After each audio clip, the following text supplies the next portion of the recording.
When my father passed away, silence fell heavier than grief itself. The house that once echoed with his laughter now felt like a museum of memories, untouched but painfully alive.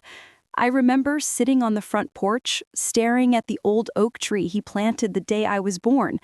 It used to feel like a symbol of strength, but that day it just looked tired, just like me. At the funeral, people whispered about one thing: the will. I didn't care about money. I cared about losing my father, the only man who ever believed I could do anything. But my brother? Ryan, he sat there in the front row, eyes dark and distant, like he was waiting for his chance to speak last. When the lawyer finally read the words, I froze. Dad had left everything to me: the house, the savings, even his shares in the family business. I looked at Ryan. His expression didn't break, but his jaw tightened. And I saw that look, the one that said he'd never forgive me. That night, he came to my room.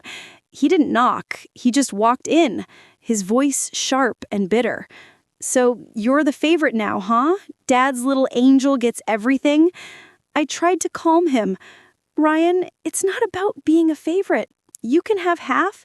We'll share it like always." He laughed, a cold, cruel laugh. "Half? You think I'll take half of what's mine? No, Emma, I'll take it all." I thought he was just angry, just saying words he didn't mean. But I didn't know that night was the beginning of my brother's betrayal.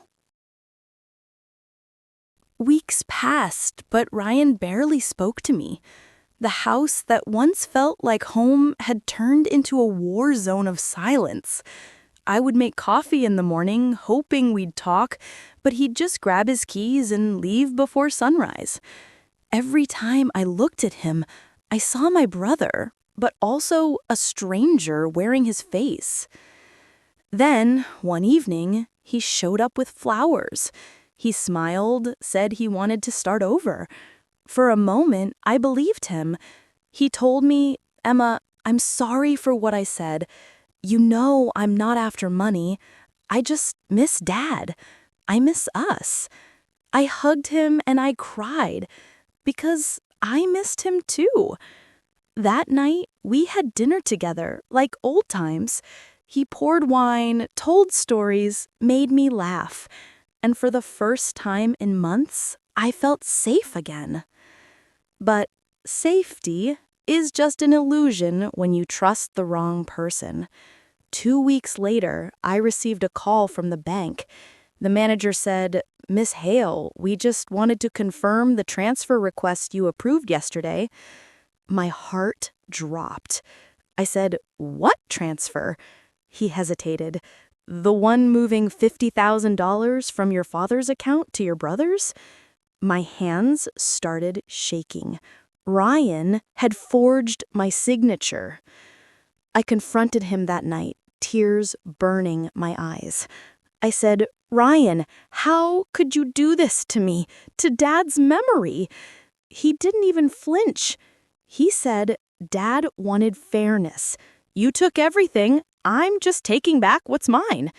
His words cut deeper than the betrayal itself. He called it justice. I didn't sleep that night. I sat by the window, staring at Dad's old photo, wondering where I went wrong. Family wasn't supposed to feel like this.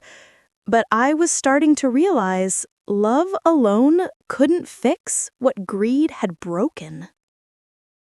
Months passed.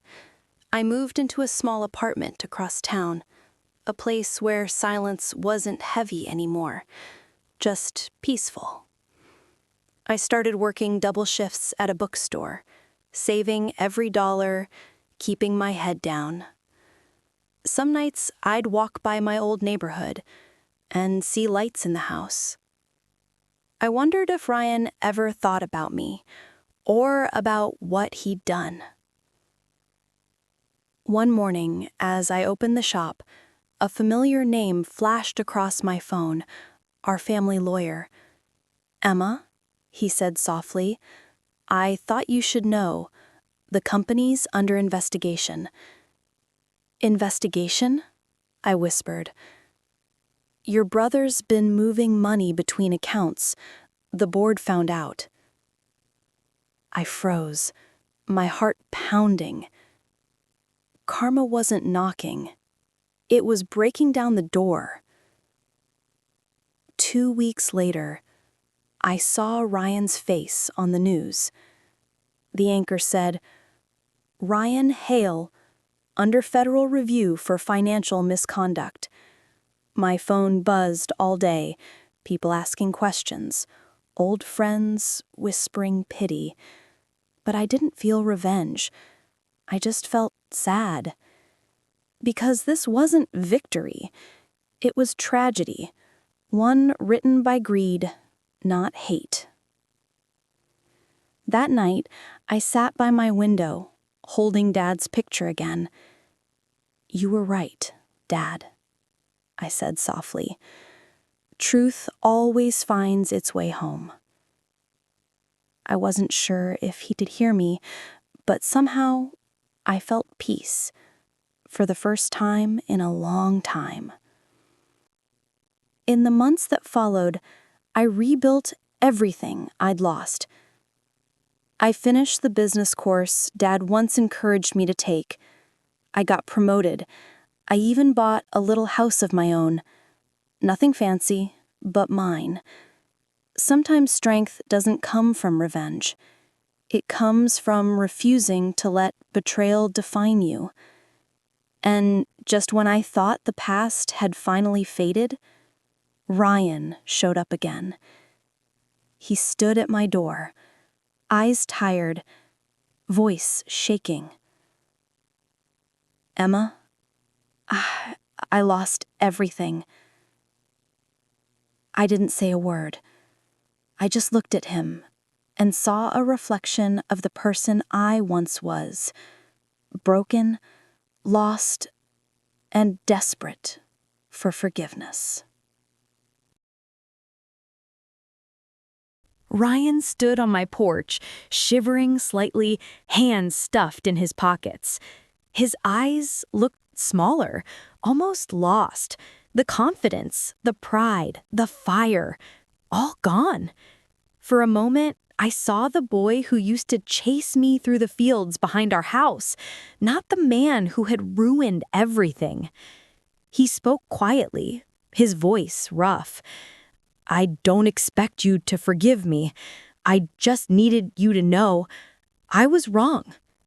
His words trembled, breaking mid-sentence. "I thought Dad loved you more.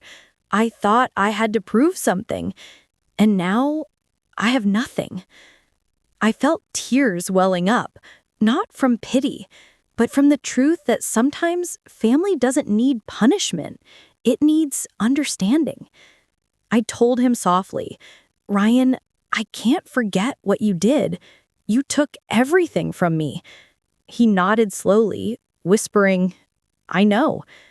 But," I continued, "I also know Dad wouldn't want us to end like this." He looked up, eyes glistening. "So what now?" I took a breath. "Now we heal, separately." Ryan stood on my porch, shivering slightly, hands stuffed in his pockets. His eyes looked smaller, almost lost. The confidence, the pride, the fire, all gone. For a moment, I saw the boy who used to chase me through the fields behind our house, not the man who had ruined everything. He spoke quietly, his voice rough. "I don't expect you to forgive me.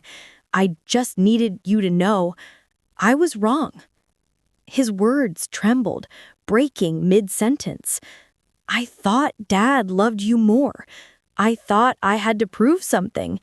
And now I have nothing." I felt tears welling up, not from pity, but from the truth that sometimes family doesn't need punishment. It needs understanding. I told him softly, "Ryan, I can't forget what you did. You took everything from me." He nodded slowly, whispering, "I know. But," I continued. I also know Dad wouldn't want us to end like this. He looked up, eyes glistening. So what now? I took a breath. Now we heal, separately.